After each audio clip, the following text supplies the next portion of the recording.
Hello VC, Jeff here once again with you with a spin zone video.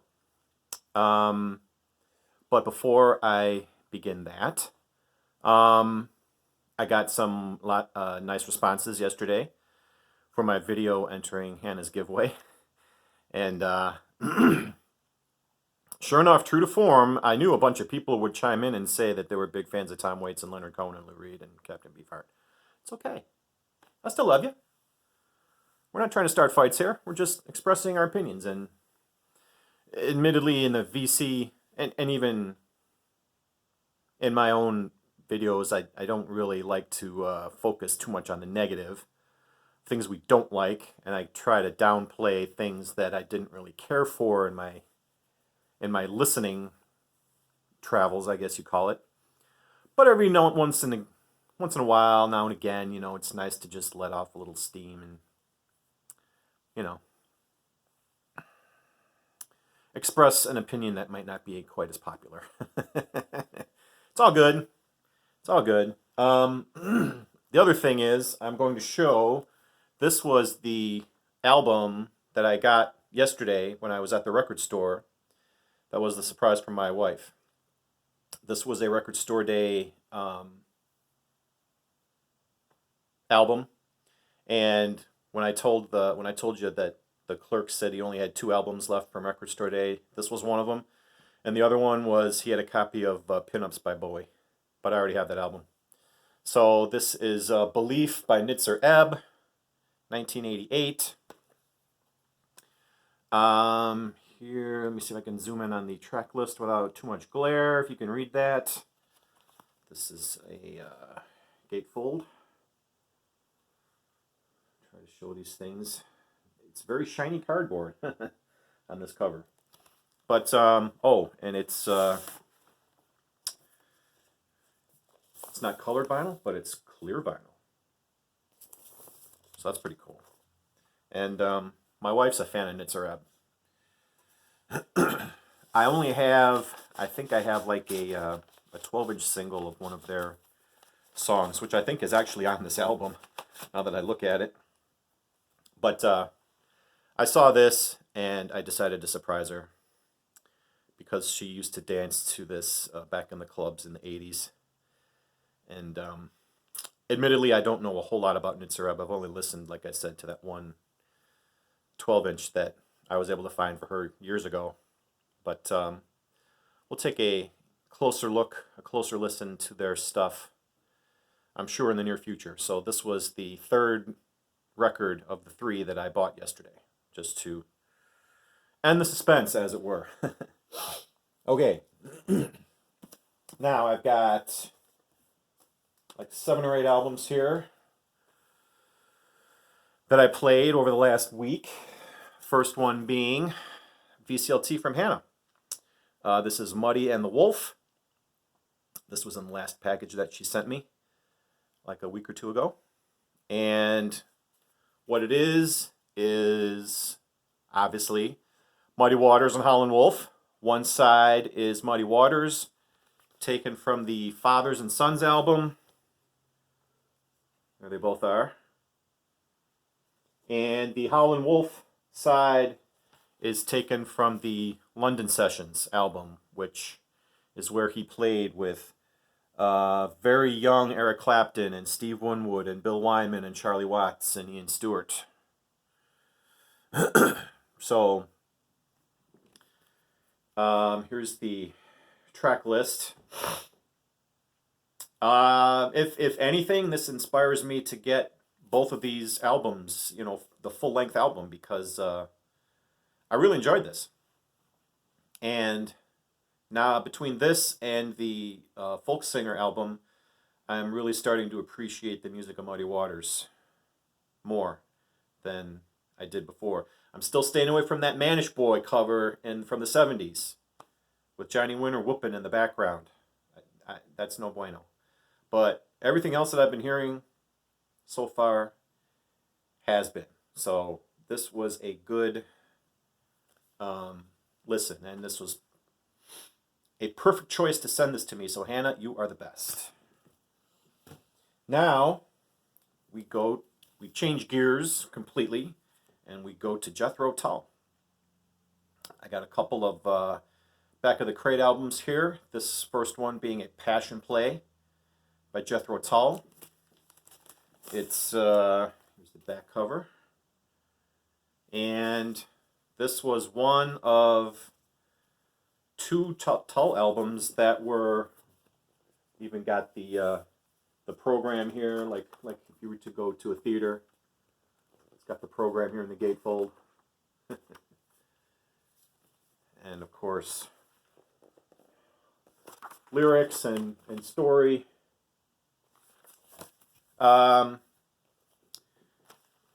It's a full album length suite. You know, it's all one. So there's no obviously there's no singles off of this, or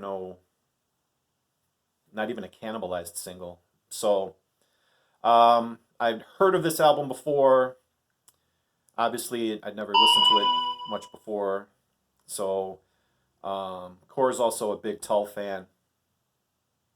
And we were sitting around one day, and I just said, hey, I got these albums here that's been sitting around for a long time.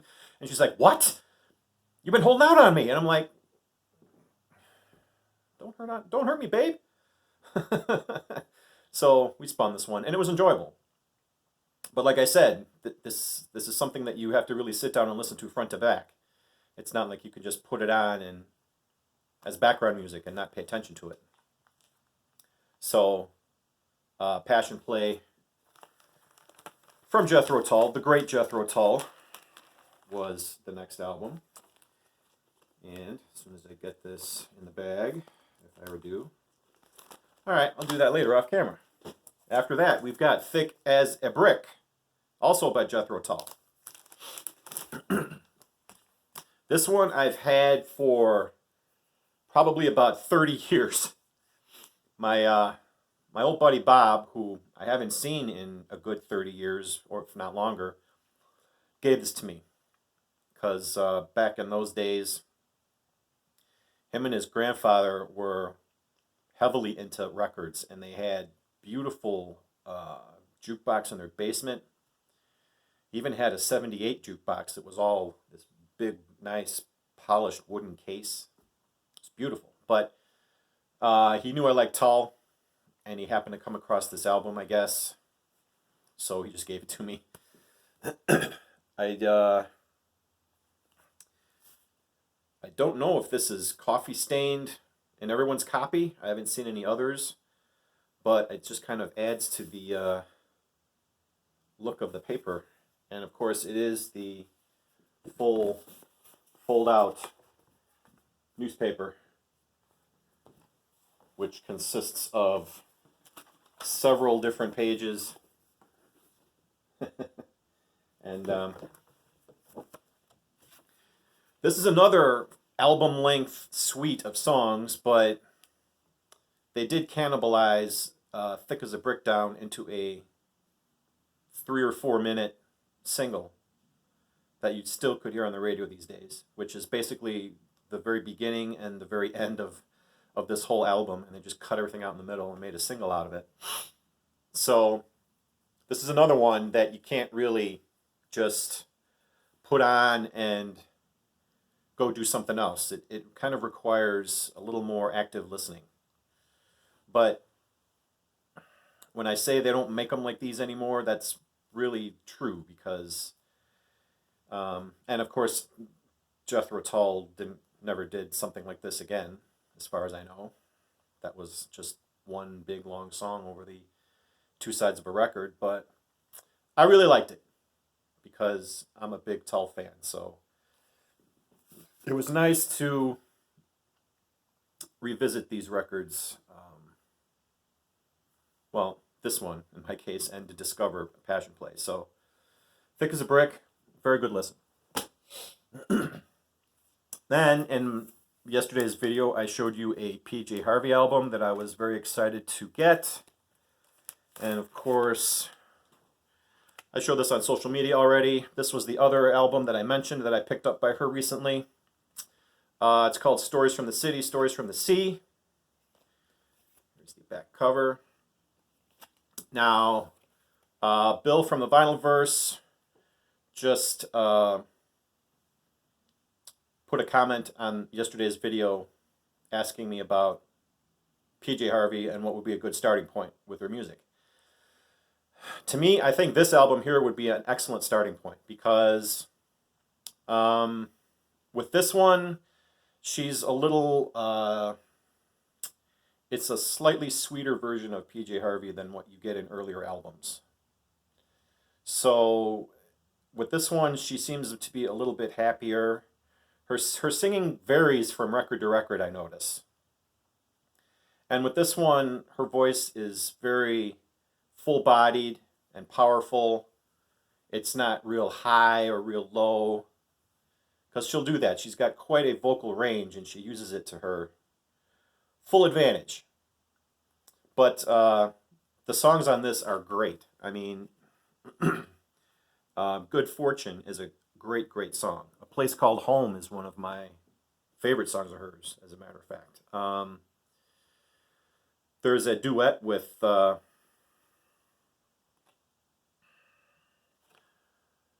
who's the singer from Radiohead? Oh man, his name just flew out of my head. Tom York. Jesus, God, what's wrong with me? Called This Mess We're In. That's a great song. This Is Love. That's a great kind of a little more intense song. And I love her. Like I said yesterday, I wish that her catalog would get reissued on vinyl because I think she deserves it. She's a great, great artist. And people even called me out in yesterday's video. John, I'm looking at you. Saying that PJ Harvey isn't always the best singer, you know, because I was bitching about Tom Waits and Leonard Cohen not being good singers. True, you know, everyone's opinion, everyone's ears, everyone's tastes are their own. I get it. But to me, I think she's great. And I think Tom Waits is crap. And I'm sticking by my guns. So, and I'm not being super serious when I say this either. I'm not trying to start any fights. I'm just being goofy today. But what I'm not being goofy about is landing this, because I found this on eBay for less than the stupid amounts of money that her albums go for, because they're so freaking rare. And this is an import because this cover is very, very flimsy. So I was thrilled to get this, and this will get much more rotations in the future. I was already well familiar with this album. I had it on MP3 for years. But like I said, in my searches on eBay, I happened to come across this, and I happened to win the auction, so it makes me happy. So, Stories from the City, Stories from the Sea. This would be a good one to start with, Bill. But chances are you'd probably have to do it on a different format than vinyl, because it's going to be hard to find and probably is going to be pricey. So I would go either the CD or MP3 route with her music, because she was a 90s artist anyway. You know, she came up in the 90s, so hardly anything of hers was released on vinyl except in small pressings, I'm sure, that are nowadays very pricey. So we love PJ Harvey. We also love Santana. And Moonflower was the double album that I spun over the weekend with my wife, who also loves Santana, and she was thrilled with this album, which makes me extremely happy.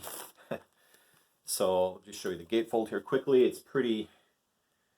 Everything is all on the custom inner sleeves, all the pictures and credits and lyrics and stuff. But the cover of the Zombies' She's Not There is on this album. And there's a lot of live cuts on this album too. It's probably like 3/4 live, 1/4 studio tracks.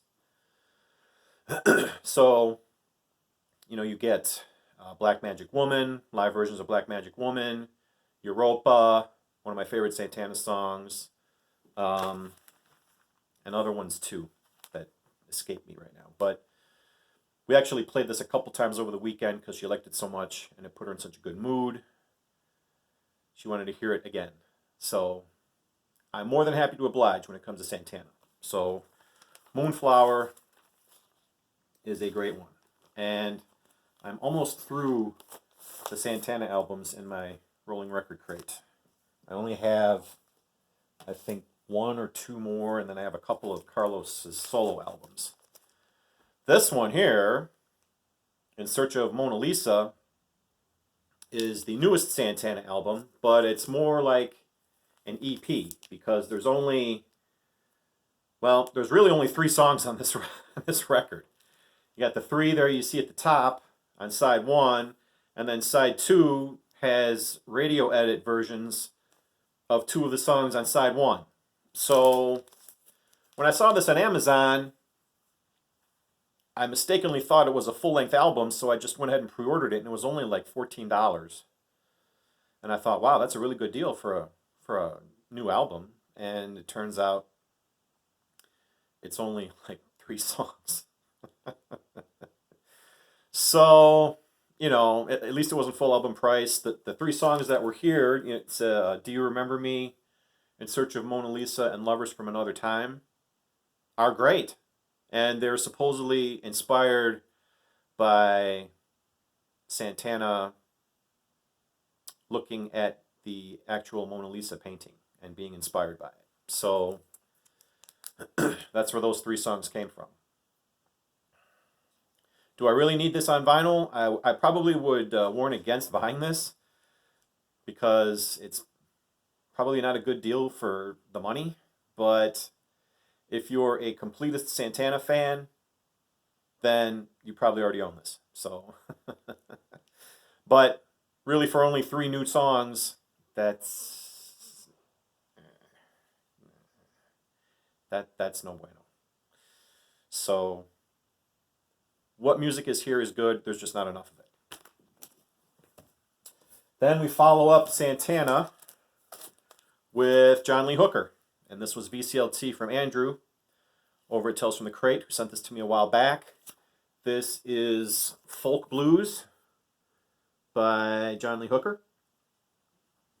And it just came in this plain black sleeve. And I honestly don't know much about this album. I haven't really done any kind of search on it, like when it came out or anything like that. But it's more of the typical John Lee Hooker sound. Him with the guitar singing.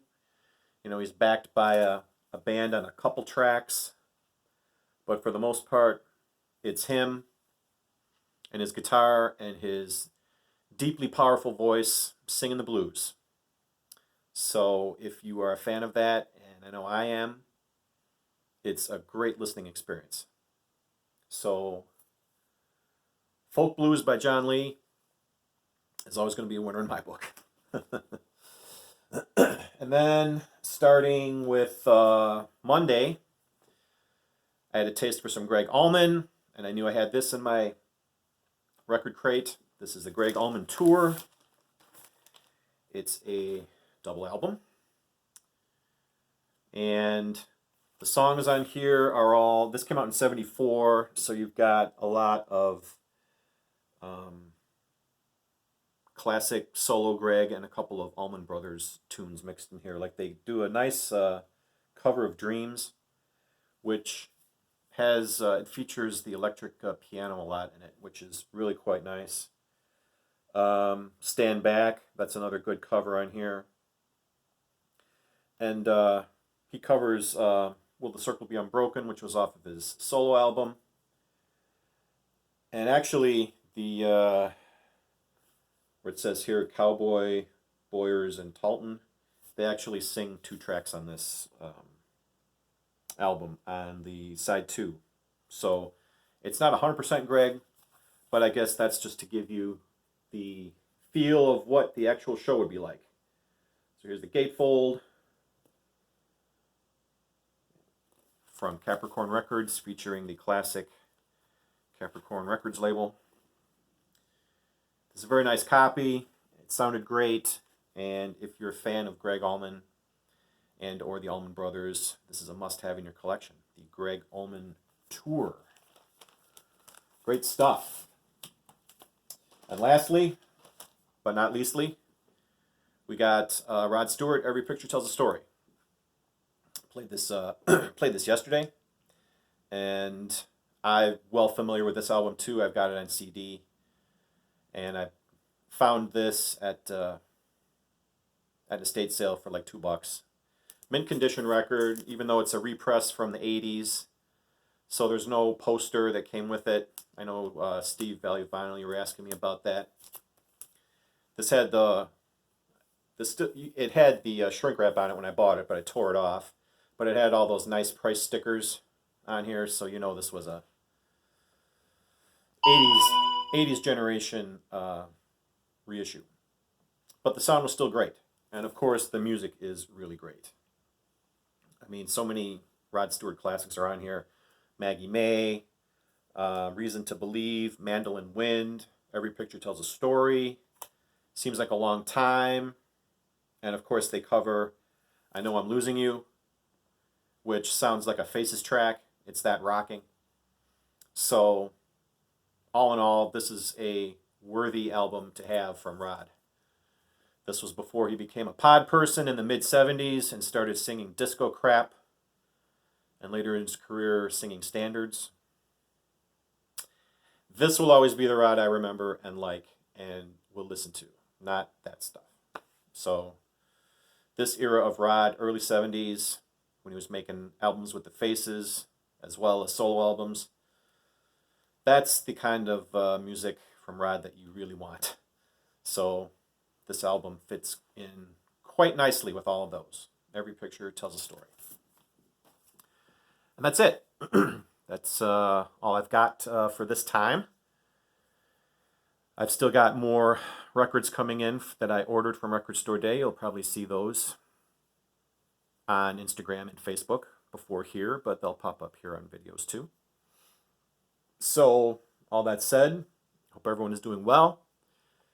Hope the weather is finally turning nice for you, as it is here, finally. And just enjoy what you're playing and listening to and sharing it with us. So, till next time, peace everyone. I'll see you.